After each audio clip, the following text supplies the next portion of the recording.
Okay, guys, we're back. So last video we started looking at a couple problems. We found one with this particular carburetor why the secondaries may not have worked on it. So let's start looking at a couple very common problems that are caused by people working on these and what we can do to solve them. Now then, like I said in the last video, the first common problem I've always seen on a Quadrajet that somebody's monkeyed with and they thought they were improving things is they see this little arrangement right here. You see this is the air door back here. It's got a slot in it. This is connected, of course, to the air door. See it? Alright. Then Joe Blow backyard mechanic, wannabe carburetor expert, he sees this thing here going over, this rod going over to this vacuum thing, and not knowing about these Quadrajets, the first thing he thinks, well, you need to take that damn thing off. That thing's holding it back, because as you'll see here, this has a vacuum connection, hang on, to the carburetor, and when the engine's running, this gets a vacuum signal and it pulls. Let me show you what it does here. This is what screws everybody up here. It pulls this thing down. This thing stays like that. If this thing is not busted inside, sometimes they are. In that case, it won't. And so he looks at this and he sees this situation right here. See that?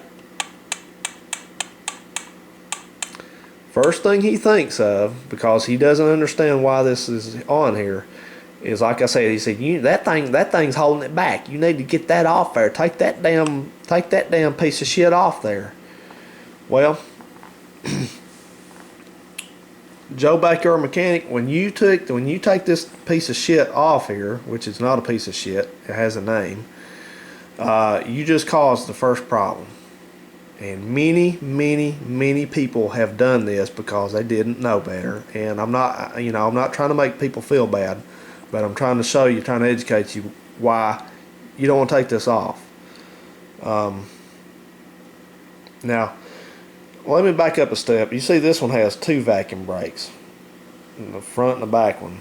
Well, they all have a front one at the very least. They don't always have the back one. The back one on this one with the dual, they have sometimes the front one will do two jobs, which I'll explain in another video. But this one has one dedicated at the back just for the choke. It kind of cracks the choke open a little bit so it doesn't run too rich when it's cold. So this thing is pulling this thing. What this is this vacuum cylinder. This is a dampener for the secondary air doors back here. See, they will not open. Well, what happens is, if you don't have this thing on here, or it's disabled, it doesn't have a vacuum going to it anymore, and these things are just free to, come open at will, pretty much. When you nail the gas on a Quadrajet and it does not have this damper in place to slow, what it does is this thing unloads when you've punched this thing, the vacuum signal to this cylinder goes away very quickly, and this thing opens like that. Probably maybe not quite that fast, but it's not slow, okay? So what happens is, instead of this happening, when you punch the gas and this thing flying, what'll happen is, if you don't have that dampener on there, you disabled it or you took the damn thing off, these doors come flying open as far as they can. They've pulled up that hanger to let the fuel in that I just showed you in the first video. So in the space of just a couple seconds, this thing has flown all the way open. It's hit the stop down here, and then what happens is it bounces back closed again, almost all the way closed, and then it bounces back again. The air starts trying to pull it back up again, so it does this fluttering thing, and that's what's causing that bog right there. That's why it goes boop, boop, boop, boop, boop, boop, boop, boop, because it's this air door is just fluttering. It's not supposed to do that. And another thing that also contributes to it, the second problem, is that a lot of people, they figure out how to adjust the tension on this spring. These are spring loaded, like you see, and you can actually unload the tension on these things so they'll almost fall open. And that just aggravates the problem. If you've taken this dampener off, that aggravates the problem fivefold, because these things will open so quick, like I just showed you. They're just like wham, open, and then they'll wham, bam, bam, bam, bam, bam, bam, bam, like that. So that's what's happening when you're in the driver's seat in there with your foot on the floor and you're trying to get this Quadrajet to kick the 4 barrels, and it don't want to do it. That's why it's doing it, guys, because you disabled it. This dampener has to be on there. It's not gonna keep it from, you know, it never keeps it from these flaps from opening as far as they can. It's not designed to. See that? When the vacuum signal is off this, like it is now, and when it's just like a vacuum, if you know about vacuum in an engine, you understand that there's no vacuum during wide open throttle. So there's no way. That's why this slot is here. All it does is it slows down the opening rate of these air doors. So the first thing, if you got one of these doing this, the first thing you need to do is you need to scrounge up this thing again. You can buy these new. You may have to find a rod for it at the junkyard, but you need to scrounge this thing and put this back on again. And you're going to find that this is going to greatly cure, if not eliminate, that bog. See, that's just the only reason this ever happens. This thing gets taken off, like I've said 2 times already, is that backyard mechanic Joe here, he looks at this and he's just convinced that the Rochester engineers were stupid and they didn't know any better than to put this thing on here. He thinks there's 25 horsepower to be gotten out of this by letting them suckers flap open. And then he does that, like I said, it just runs like shit. It won't kick. He tries to run at the strip or run somebody on a abandoned 2-lane road, you know what I'm talking about. And he loses precious time because his damn 350 won't take it right off the gate. It runs like shit. Well, I just showed you guys how to fix that. Put this thing back on. Go get a new one if you need to, or just make sure, suck on this one, make sure that it's working. And you may have to adjust this little thing here to how, you know, this is a screw here. You can adjust its rate, how much tension it's got. You know, you can let it delay it a little bit or whatever. But that's the main problems with Quadrajet. Why they do that? Why they got called a quadrabog? That's the whole reason. Because number one, they took this damper off, and then they unloaded that spring back there to make them open all the way. And that leads me into another thing. You'll notice that this one opens up all the way. I mean, this one about the furthest I've seen one open up here, almost 90 degrees. But it's not quite. And some people get obsessed by this. They think that this thing, that again, that the Rochester engineers had a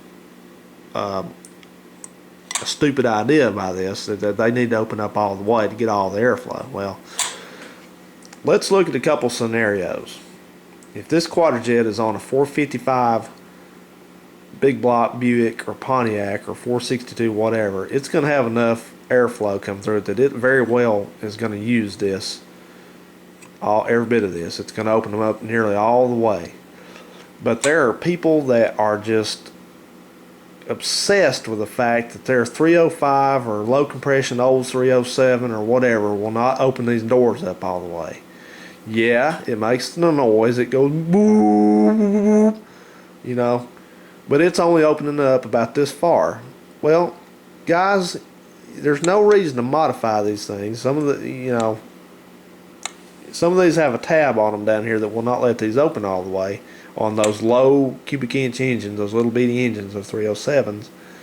And guys have hacked the tabs off to get them to open all the way up, and they still won't open all the way up, folks. It's not going to do it, okay? I've seen it. I've had 307s myself, several of them, and I've sat with my face about 6 inches from this carburetor, one of these carburetors, watching it. And I've held the damn thing open till it won't rev any higher, and it will not open them all the way. It just does not have the CFM requirement to do it.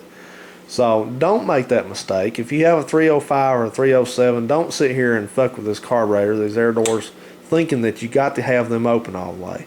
It won't do it. I don't care if you unload the spring on this thing so far that you can just blow on it and it'll open. It's not going to pull any more fuel, any more air than the engine mechanically can take in. It just won't do it. You're just working against yourself. And you know, you've probably messed around with this thing enough that it's not going to kick in smoothly. So anyway, now I hope y'all guys don't get a wrong impression I'm trying to belittle people, but I'm just trying to be clear about this, what I know about these problems on these things, and I know this will fix if you have a carburetor that's reasonably good shape and maybe it's been rebuilt, but you're just having all kinds of hell getting this thing to kick the 4 barrels in smoothly, I guarantee this will fix it. So main thing is to have your dampener and adjust the tension on these doors. Don't try to get them so loose that they just flop open. That's working against you. You know, this one's got, see, it snaps back pretty close. The engine will pull them open. You don't want them, you know, tight as hell, but you know, just go in the middle somewhere. So, and while I'm thinking about it, I'm going to show another common problem with these. The last problem with these Quadrajets, which is not man-made. This is kind of a design flaw in these things. But let's say that you've got your Quadrajet, you've done what I've said, and you've got your dampener working good, and you got your air doors set right, and your bottom throttle blades are opening up like they're supposed to. You've got it all set, but this thing is still running like a bag of shit. It never even ever tries to run right off the 4 barrel. It just, you kick it down to the floor and it goes. Well, what you're gonna have to do is you need to pull the air horn off of this thing, and you look at these 2 tubes right here. See, this one's stuffed up with something. That's can happen on an old dirty carburetor, but that's not the issue really. See, that fell out. That's nothing major.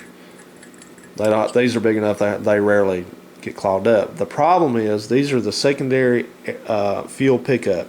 This is, like I showed you in the first video, it picks up fuel out of the fuel bowl and lets it come through these secondaries. So what happens is these things are a press fit in this air horn. These are this one and this one. Ignore these 2. These are air bleeds for something else, so don't worry about those. But these 2 are those what I'm talking about. I just want to make sure you're seeing them. And these things over time occasionally will loosen up and they'll fall out. One or both of them will fall out and they'll be laying in the bowl over here. When that happens, the secondary on this Quadrajet absolutely cannot pick up the fuel. Now, if both of them are falling out, it will not run at all off the secondaries. No matter what you do, it won't run. So you got to pull the, you need to pull the throttle, you need to pull the air horn off and see if they're laying in this carburetor, and then tap them carefully back in. Maybe put a little bit of Loctite up here, not too much. You don't want to stop them up. But lots of times it's only one falls out, and it still will try to kick the 4 barrel, but it'll run pretty bad. You know, it just won't really do it. You know, something's wrong with it. So now I'm going to make another video. I'll probably do it tomorrow on how another major issue that the backyard mechanic seems to have with Rochester carburetors, and that is how to get the damn choke to work on these things. Now look at this carburetor. The choke is working on this carburetor. So see that? It's working, and I'm going to show you how to keep it working or how to make it work if it's not currently working. There is no reason for you guys to have to start one of these carburetors and have to pump the gas and pump the gas and pump the gas because you disabled the choke or you don't know how to get the choke to work or whatever. I'm going to show you guys how to do that, because if you'll notice my videos, every car I have has a functioning choke on it, so it's not hard to do. We'll go through it together and we'll have those chokes working great. You will actually love this carburetor. Once we get it working right for you, you guys are going to love them. You'll wish you'd done this a long time ago.